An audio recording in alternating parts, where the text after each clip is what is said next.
Now, working on my terrain here behind my risers. Now I've got my canyon area here very roughed in. And then what I'm going to do is I'm going to build a shelf here, and then I'm going to stack foam. I'm not going to fill this all in with foam. That would just be wasteful.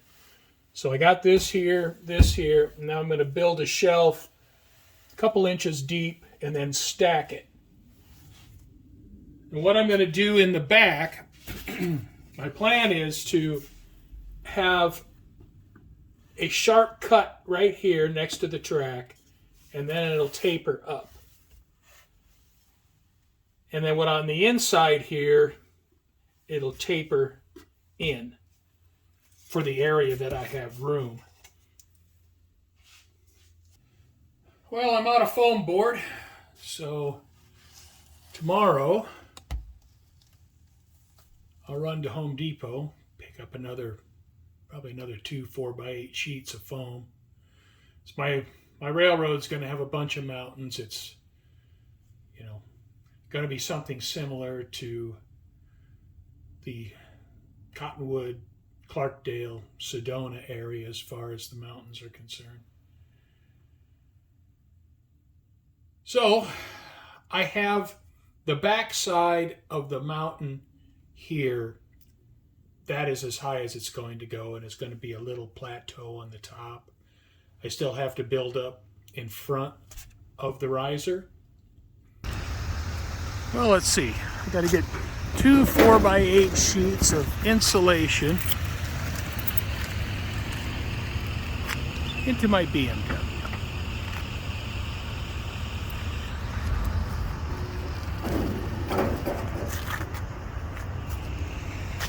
Should fit, right?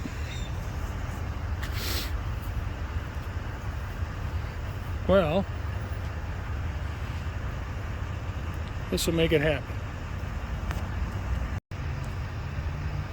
All right, piece of cake. Time to go home, make some mountains.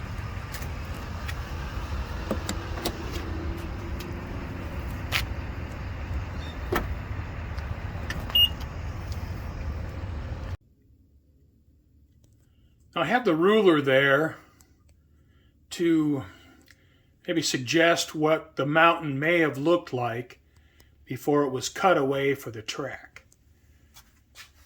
And so I might build up the mountain out to that point.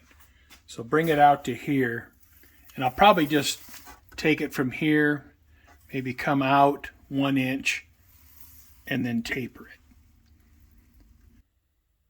Well, I have the hill in the corner roughed in, and I carved the foam with the soldering iron and the copper wire loop. And my hill, and what I've done, it's a little bit difficult to see from this angle, but this here is carved just about straight up and down, as in the railroad went in and carved this roadbed. And then if I take this ruler and lay it here, you can imagine that this was a slope, and then this roadbed was carved like an L shape out of the slope of this hill.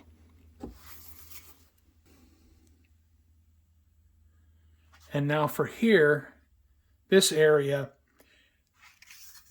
this is all going to get retaining walls. And the reason for that is I don't have very much room between here and here. And my industries need to use that room. So you can see I only have 12 inches, less than 12 inches, between the edge of the roadbed and the retaining wall. Actually, the retaining wall is not even on here yet. I have to add that. So, I got 11 inches, a little more than that, maybe 11 and a half inches to work with here, and I got to get my industries in here. and I need to have some kind of a road in behind them for traffic, because I want to add a road here going across the tracks and then going across the canyon and then tying into this commercial and industrial area over here. All right, well, I've run my shaper tool over it. I got everything all smoothed out. And I think at this point, I can start thinking about putting some plaster cloth on it.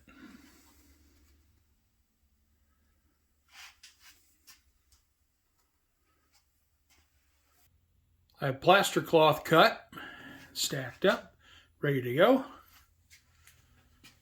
I got a tray of water. And something I'm going to try is I cut a long piece of cloth to go on top of the riser. Now, I don't know how that's going to work, but I'm going to give it a try. So, I have my parchment paper up behind the foam, and I'm getting ready to plaster my big hill. I have a layer of plaster on the hill.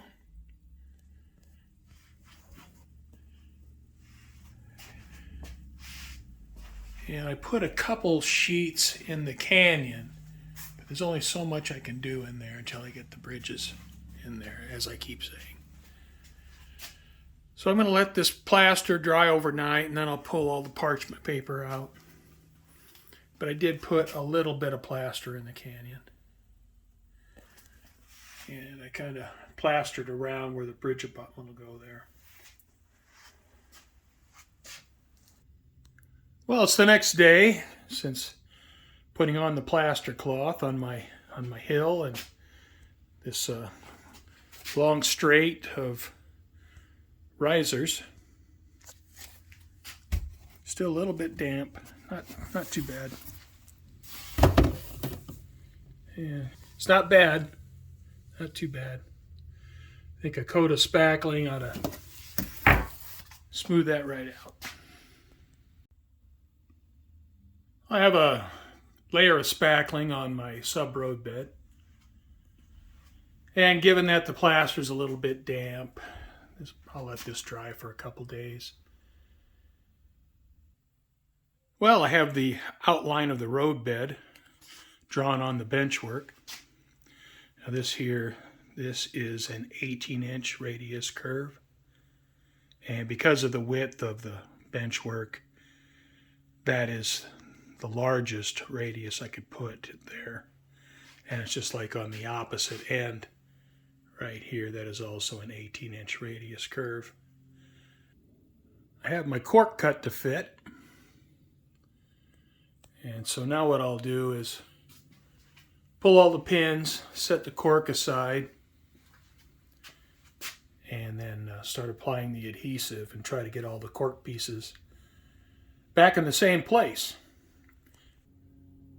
Well, I have the cork road bed glued down, and I'll let that sit up overnight before I pull the pins. But in the meantime, I think I'll put down a little bit of brown paint. I put some paint on the benchwork, kind of tie it up a little bit so it doesn't look so unfinished. And I have the cork road bed all pinned down. I'll let that dry overnight. And tomorrow I'll pull all the pins, give it a sanding, and to see where it's at. I want to try to solder all my curves. You know, because during the summertime, it's going to get pretty hot in here, because I probably won't be in here a whole lot during the summer because, well, just because of the cost of running the air conditioner. And, you know, I think it's a 10 SEER air conditioner, so it's not super efficient. But, all right. So let's get this rolling.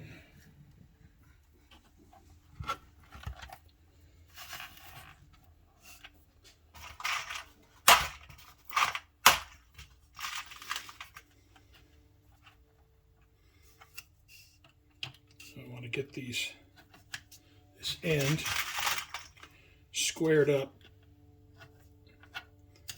entering the lift out section. Man, this adhesive just absolutely just glues everything in place. All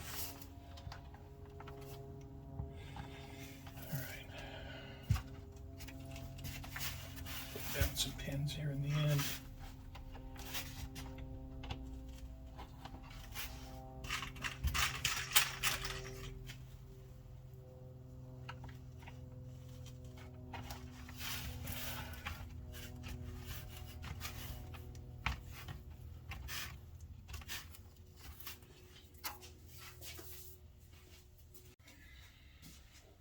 All right, second piece of the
All right, I'll leave my track tool there. Try to keep that joint square while this track dries. I can't see back there. I don't know how that looks. Since I'm going to be closing this area up with mountain terrain and then the Scenic divider, I'm going to go ahead and solder in feeders. And I'm going to double up on the feeders because, you know, Murphy's Law. Close this thing up and then one of the wires is going to break. So I'll put 2 sets of feeders in here. And once all this adhesive sets up, I'll pull this block off and solder the connection between these 2 curved tracks. So that way there'll be continuity back over to here. But I'll probably do that tomorrow. Make sure the adhesive is good and set up, and then I'll solder in the feeder wires.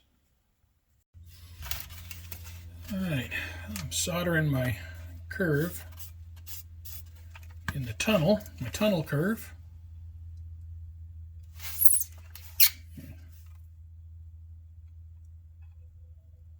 Jig my iron just a bit. All right. Now the back one, I got a little solder up on the rail because I'm soldering blind, but hopefully I'll get this one a little bit neater. All right, doesn't look too bad. And I use where are these things called? Hemostats. Hemostats to use as heat sinks. Keep the heat from traveling down the rail and melting my ties. That seems to work pretty well. I have a little bit of isopropyl alcohol in this bottle. I have an old toothbrush. Squeeze some in there. Clean this solder joint up and get the flux off of it.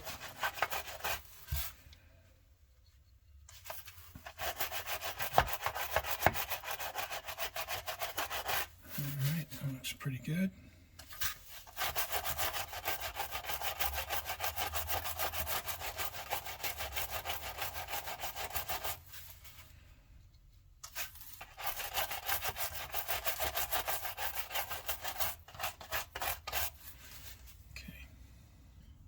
I got a bright boy here.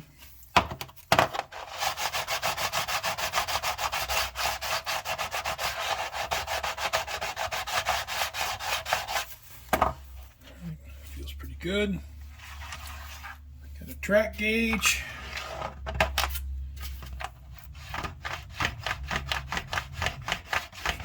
Track gauge does okay. All right, get my test car.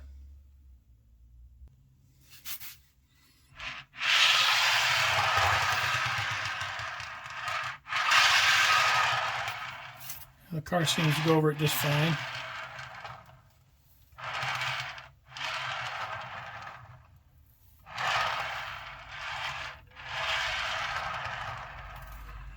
Right, so I think that's okay. All right, for these solid core feeder wires, just taking a 90-degree bend. And then just a slight, too slight, and just another slight bend.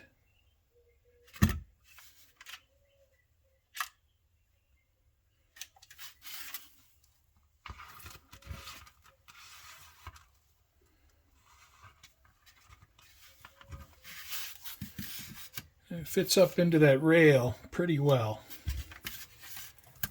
I'll do this side.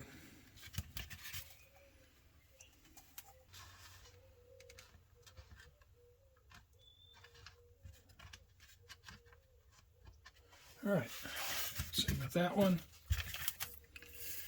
Take some flux.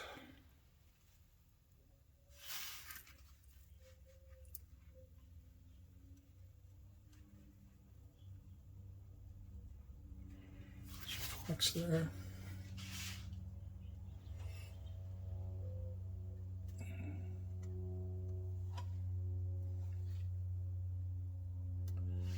Yeah, I have some flux there. Get my hemostat.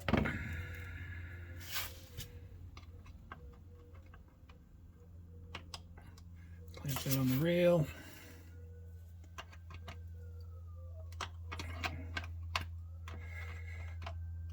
Clamp that on the rail.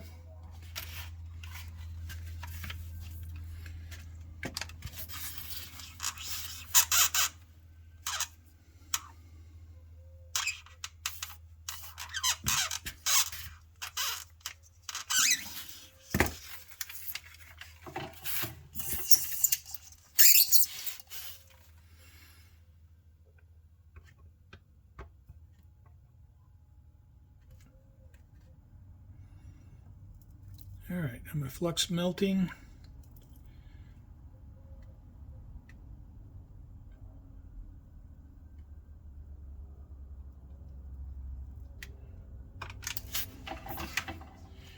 Yeah, I think I got a pretty good solder joint there. All right, well, I got my track soldered, I got my feeders soldered, and hopefully I can close this area up.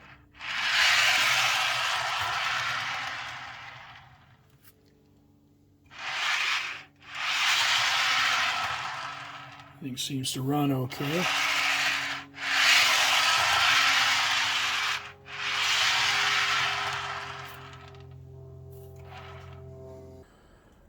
Well, I have an idea for something I want to do, or at least take a look at, and it requires a piece of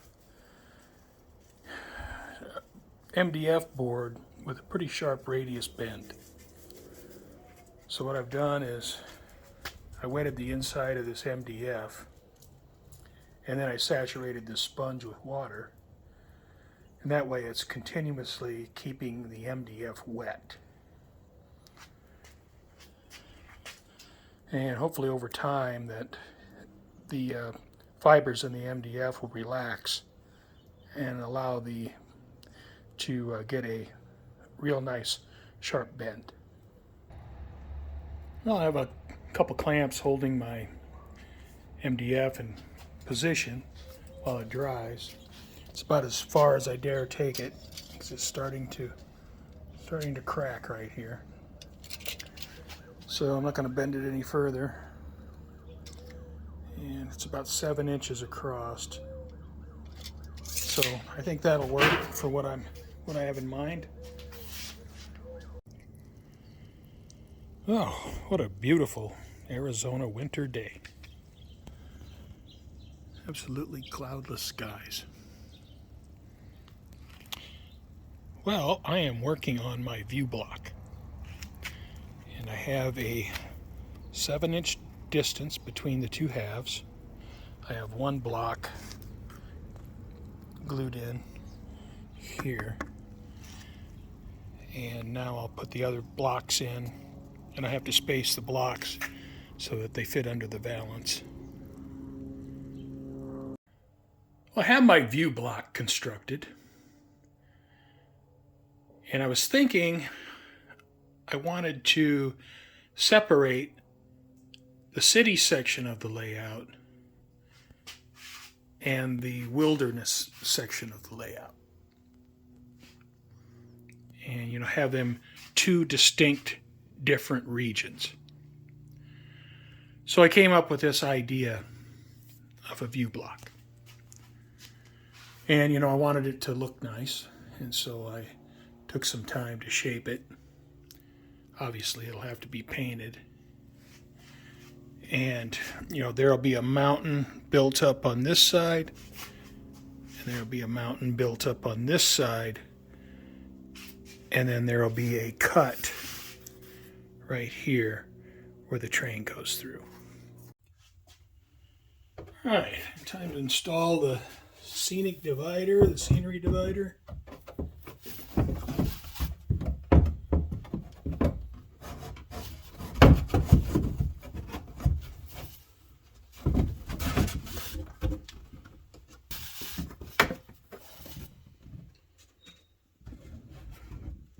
I think I have it up there.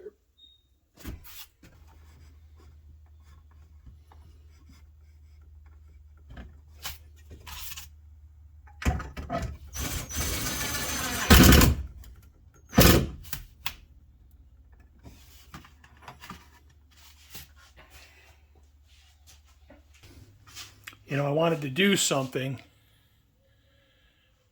to try and divide the city section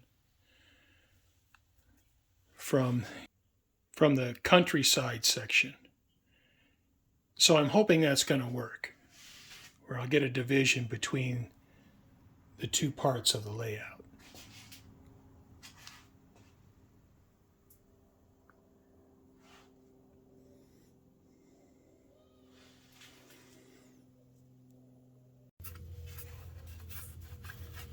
And I'll check the tracks for continuity. Make sure that my feeders that are on one side will feed both sides of the tunnel track. And got continuity on the inside. And I have continuity on the outside. So I'm good to go. All right, putting in the risers.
Right, well, continuing on with the risers, and now you can kind of see where the tunnel is.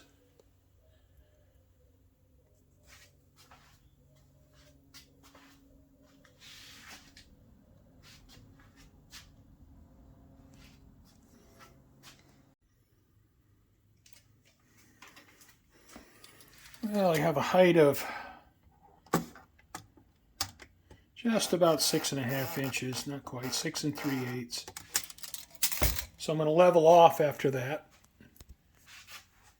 And I'll run level until I exit this corner here, and then I'll start to decline. But, you know, I'm making some progress.